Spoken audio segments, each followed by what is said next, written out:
बिस्मिल्लाहिर्रहमानिर्रहीम। अब्दुल मुनाफ आपकी खिदमत में सलाम अर्ज़ करता है। अगर आप भी सऊदी अरब के हालात हादरा से आगाह रहना चाहते हैं तो मेरे चैनल को सब्सक्राइब कर लें और साथ ही बनी घंटी को दबा लें ताकि मेरी आने वाली हर न्यू वीडियो आप तक बआसानी पहुंच सके।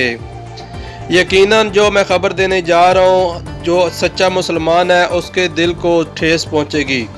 सऊदी अरब के शाह सलमान बिन अब्दुल अजीज़ ने कोरोना की सूरत हाल को मद्देनज़र रखते हुए रमज़ान अल मुबारक के हवाले से तरावीह पढ़ने पर मुकम्मल पाबंदी आयद कर दी है।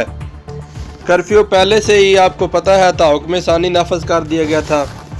इस सूरत हाल में अगर कोई बहुत ही ज़रूरत के वक्त कहीं जाना चाहता हो तो उसके लिए कर्फ्यू पास बनाना लाजम होगा।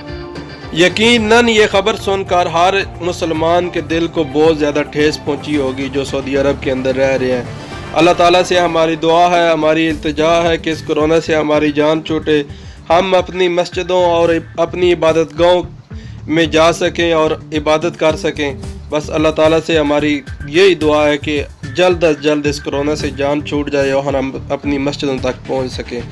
अल्लाह ताला आपका हामी और नासर हो। इसी के साथ मैं इजाज़त चाहता हूँ। अल्लाह हाफ़िज़।